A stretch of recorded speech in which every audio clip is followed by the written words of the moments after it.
"You do not owe me anything." That was the only thing my son said before slamming the door shut, leaving me standing alone in the very house I once called home. I am a 75-year-old mother living in Reno, Nevada. I used to believe I understood my son, but that belief vanished the day he turned his back on me, like I was nothing more than an empty wallet.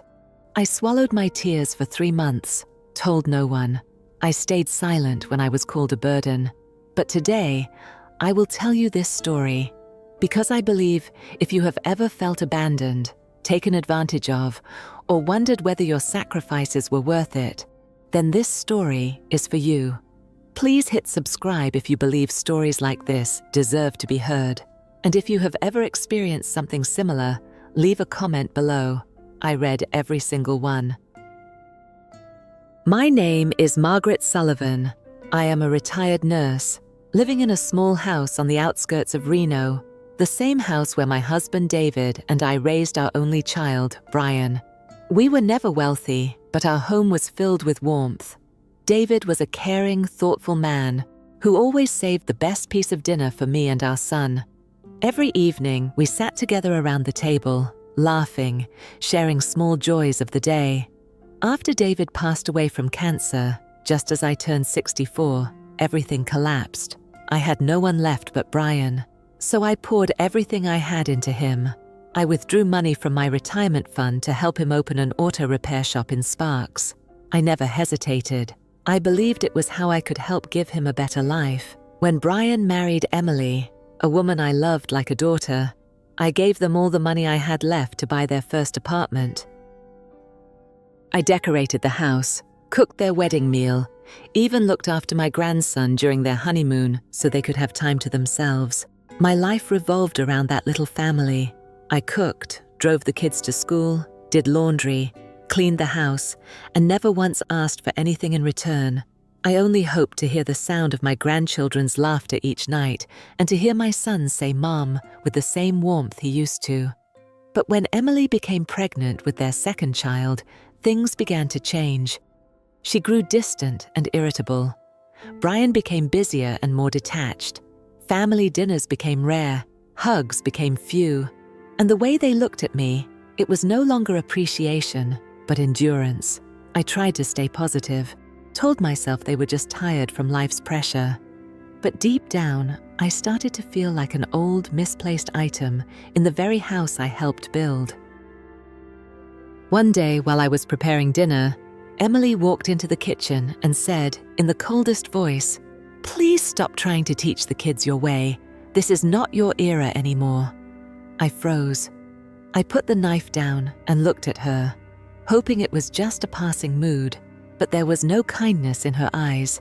Brian walked in just then.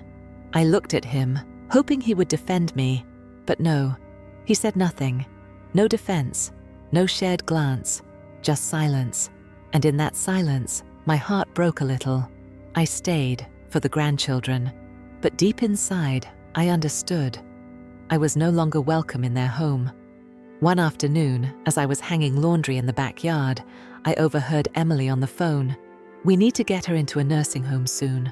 I cannot take this anymore. She acts like this is her house." I stood still, my heart clenched. Those were not careless words. They were deliberate. The next day, Brian handed me a stack of papers. "Just sign these. They are legal forms in case something happens to you." I looked at my son, the little boy who once feared needles, who clung to my shirt after nightmares. My hand trembled, but I signed, because I wanted to believe my son would never hurt me. But I was wrong. 2 weeks later, I received a letter from the bank. My account had been emptied. The house I lived in had been transferred to Brian's name. I was betrayed, utterly. No warning, no compassion. And then, on that bitterly cold morning, Brian told me, "You are not living here anymore. I have done enough. Now you are on your own." I stood silent, no more tears. My heart was already dry. I left with just one small suitcase. No one saw me off. No one looked back. I had given my life for my child, only to be discarded like a stranger. But in that very moment, I made a vow. I will not die in silence. I will not let them take away the last of my dignity. That was when my journey truly began. I rented a small room at a low-cost motel near the bus station. It was dusty, quiet, a place where nobody asked questions. That first night, I cried into my pillow, not because of the money I had lost, but because my heart was shattered, being stripped of the right to be a mother by your own blood. There is no pain like that. I remembered every laugh from Brian's childhood, his tiny hand gripping mine during fevers. But now, those memories were double-edged swords. The more I remembered, the more it hurt. I thought about calling an old friend, but I could not. I was ashamed. Ashamed that I, once the pillar of a hospital, appreciated by hundreds of patients, had been tricked by my own son, as if I had no worth. So I started writing. Every night I recorded every detail, every moment, every red flag I had ignored before everything fell apart. Not to complain, but to remember, to preserve the truth. I told myself, if I disappear, at least let there be a trace. Then one night I remembered my small recorder. I had once used it to record lullabies for my grandchild. It also had moments when Emily let out cruel words, thinking I was not listening. I turned it on and listened. I do not care if she lives or dies, as long as I get that house. Emily's voice. Clear. Chilling. My hands trembled as I transferred the recordings to a USB drive. Suddenly, I realized this was not the end. I still had one last card to play. The first light had broken into my darkness, and it did not come from anyone else, but from the silence I had carried all these years. I had never prepared for a fight, but now I knew if I did not stand up for myself, no one else would. So I began planning, quietly, steadily, but never weakly. I looked for legal help, but with barely any money left, hiring a lawyer was impossible. Still, I refused to give up.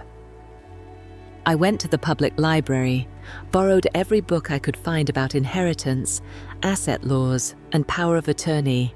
Every night I took notes like an old student, diligent under dim light. I visited the local legal aid office. After being turned away several times due to overload, a young assistant named Amanda finally listened. When I played her the recording of Emily saying, "As long as I get that house," Amanda paused, then said, "I think you need to meet my boss." Days later, I met attorney Charles Maynard, an older man, salt and pepper hair, quiet, sharp eyes. He listened to everything, did not blink, then said, "I cannot promise we will recover it all, but I will make sure justice is heard." From that day forward, I was no longer a lonely old woman. I had an ally. Charles guided me step by step. Retrieve copies of the forms I had signed, request bank records, find witnesses, neighbors who had heard the shouting from Brian's house. I felt alive again.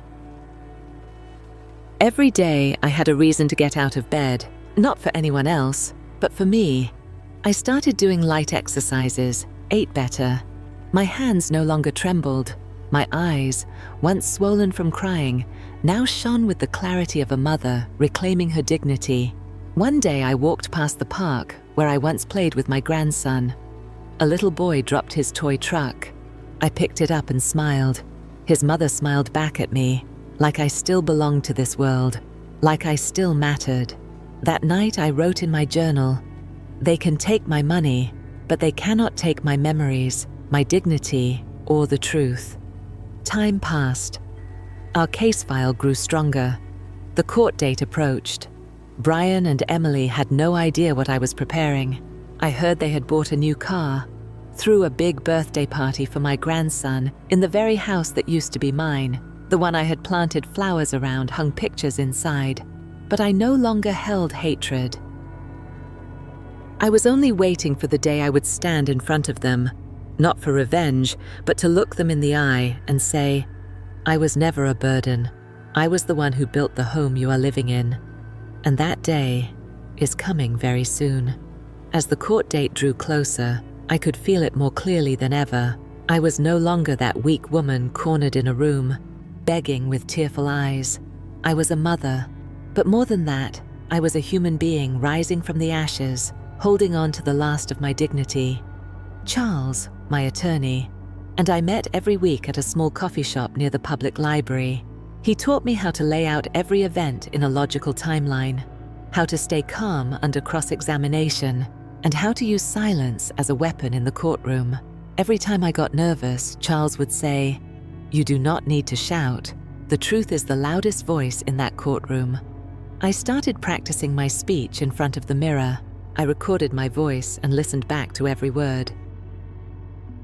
I rewrote every sentence, not to sound pitiful, but to ensure every word landed like a clean cut.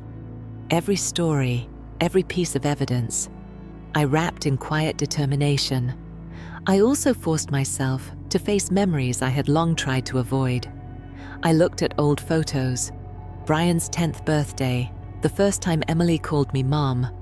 These images used to hurt, but now they made me stronger, because I knew I had fulfilled every part of being a mother. One rainy April afternoon, Charles handed me the final draft of the lawsuit.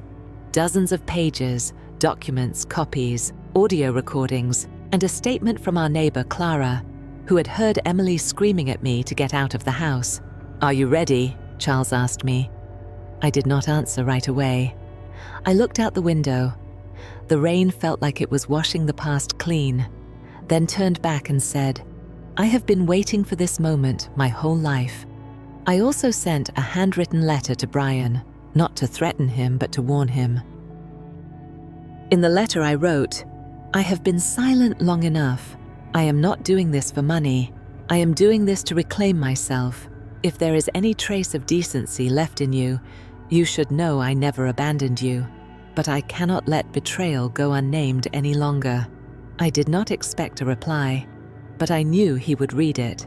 And when the court date came, he would have to face what he had tried so hard to avoid: the truth.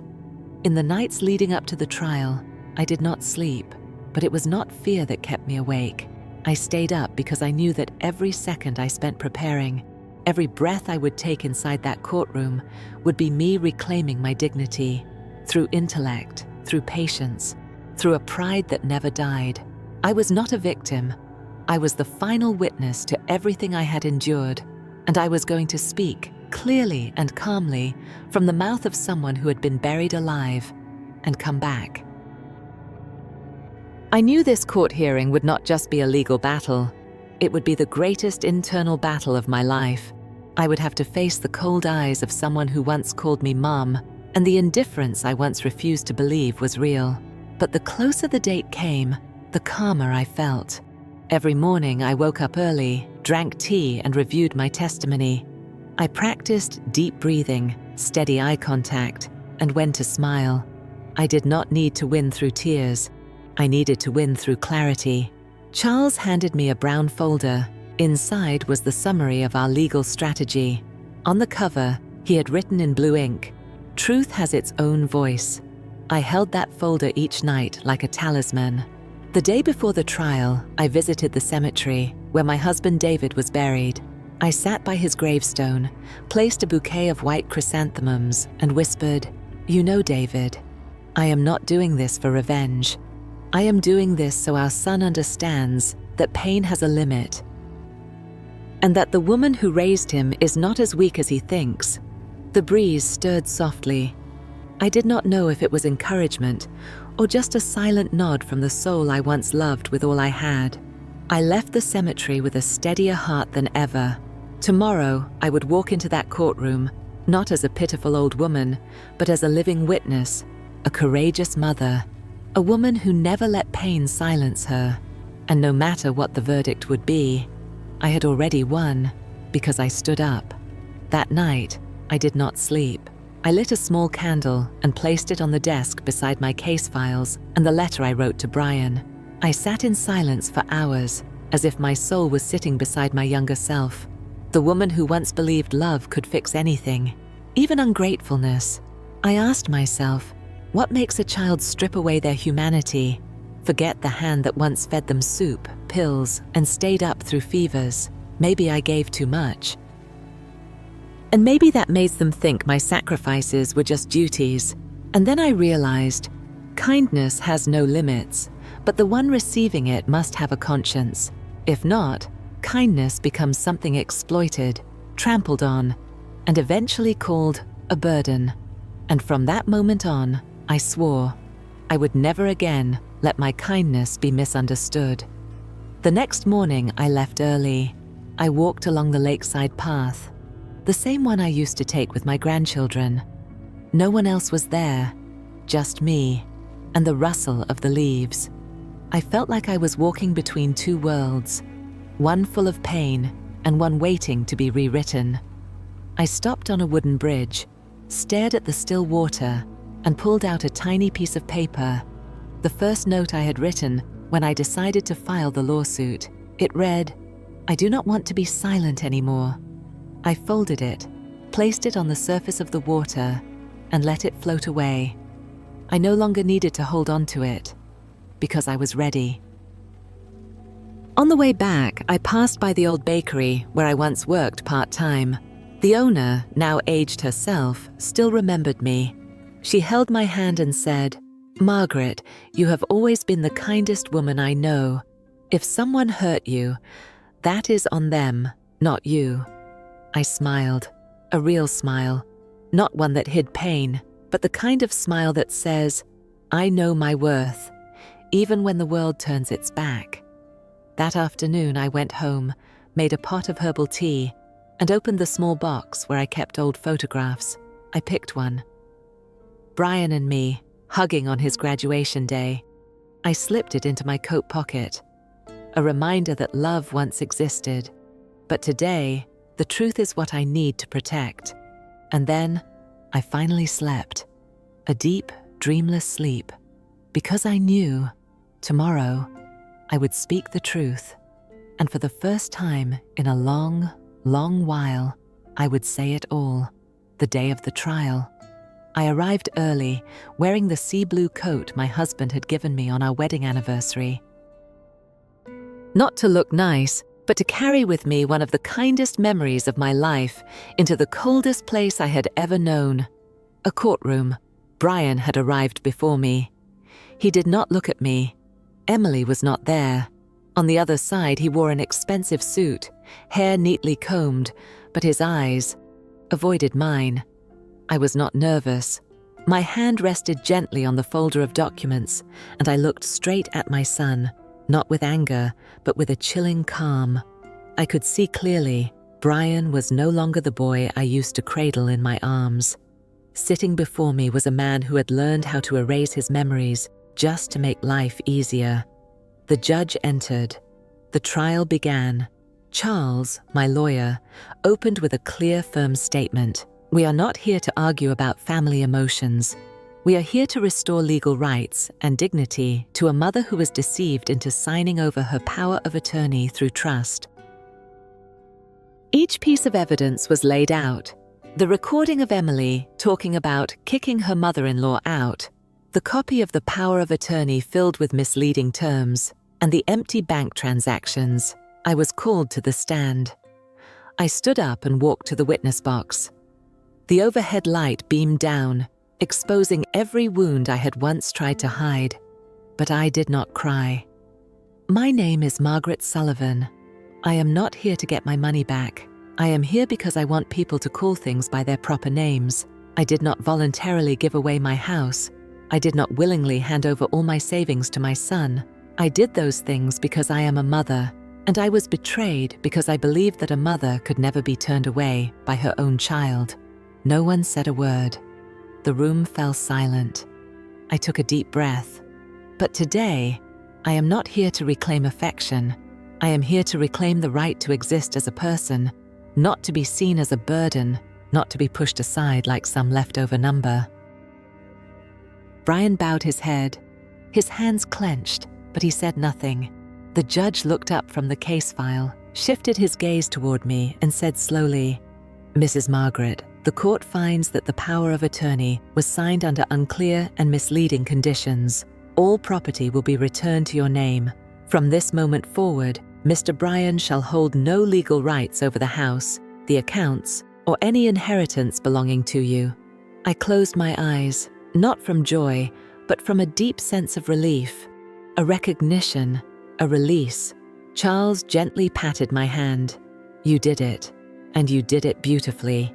I left the courthouse without looking back, but inside, I knew. A door had finally closed, and this time, I was the one who shut it. When I stepped out of the courtroom, the afternoon sun hit my face like a warm light, slicing through months of darkness. I paused at the top of the steps, took a deep breath, and let out my first real smile in months. A smile no longer weighed down by pain. A local reporter was already waiting. A middle-aged woman approached me and asked, "Mrs. Margaret, is there anything you would like to share with women who are going through something similar?" I replied, slowly but firmly, "Listen to your intuition. Do not think silence will protect your relationships. Some truths, if left unspoken, will kill trust forever." The next day, the newspaper published my testimony, and that sentence was quoted hundreds of times across social media. I did not know how many people now saw me as a role model, but I knew for certain I had helped those who had been cornered feel less alone. That evening, I received a call from an unfamiliar number. The voice on the other end was trembling. "Mrs. Sullivan, my name is Amy. My mother was kicked out of her house by her own son. After reading the article about you, I finally decided to take her to court. I just wanted to thank you. Thank you for standing up." I sat still in the dark, my hand resting on my chest. My heart swelled. I had not only reclaimed justice for myself, I had planted a seed of hope in others. The next day, I returned to my old house, not to reclaim it, but to say goodbye. I stood outside the gate, looking at the garden where I used to grow lavender. That house no longer belonged to me, but it no longer belonged to my betrayer either. I placed a letter on the porch. Inside was a photo of our family, Bryan as a little boy, wrapped in my arms next to David. Alongside it, I wrote a single line, "If one day you remember, let it be with your whole heart." Then I turned away, and this time, it was for good. I went back to the small apartment by the lake where I had first begun to heal, but this return felt different. I was no longer the woman who sat alone at night, lighting a candle and writing in a journal with tears. I returned as someone who had stood tall through the storm.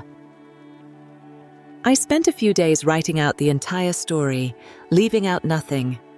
Not to relive the pain, but to preserve it. For myself, and for anyone who might one day need a light in the dark. I sent the manuscript to a non-profit organization that helps elderly women who have been abused or stripped of their rights. 2 weeks later, I received an invitation to speak at a small community gathering. At the event, I stepped onto the stage and looked out at a sea of faces, some filled with pain, others with hope. I told my story using the same voice I had practiced in front of the mirror. This time there was no courtroom, no judge, but there were nods of understanding, teary eyes, and quiet sobs held back with all their strength. After my talk, an elderly woman, around 80 years old, came up to me, held my hand and said, "Mrs. Margaret, I wish I had your courage. 10 years ago." I hugged her. And I knew then, even if I could not change her past, I could be a small part of the future she was about to choose again. A month later, I received a letter from the local government. They invited me to join the Elder Rights Advisory Board as a community representative. I laughed out loud. Never had I imagined my voice would carry this far. And then one day, while I was tending to my lavender plants on the small balcony, my phone rang. It was Bryan. I stared at the screen for a long time. My heart no longer clenched the way it used to. I answered and simply said, "Hello." His voice was faint. "Mum, I am sorry." I said nothing, just silence. He continued, "I have lost everything, Mum. Emily left. The auto shop is closed. I have nothing left. But the one thing I cannot stop thinking about is you. I let out a slow breath, one single exhale of letting go.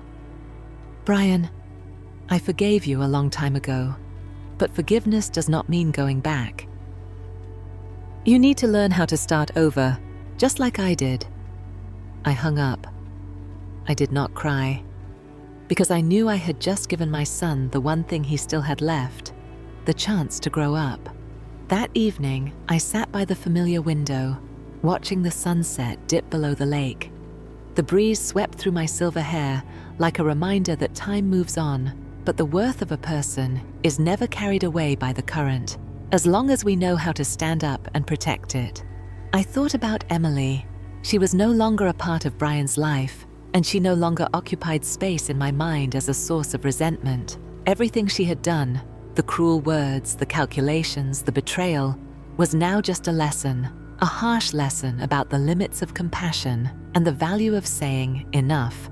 I received letters from women in other states, thanking me for helping them reclaim their confidence. Some filed to take back ownership of their homes. Some requested protective orders. Some simply walked out of places that had made them feel small. I did not know them personally, but I saw myself in them, and I wished for them to find themselves again. One morning, I walked past Brian's old auto shop. The doors were closed. The sign had been taken down, but I did not feel satisfied or triumphant, only quiet. Everyone has lessons to learn, and sometimes loss is the most honest teacher of all.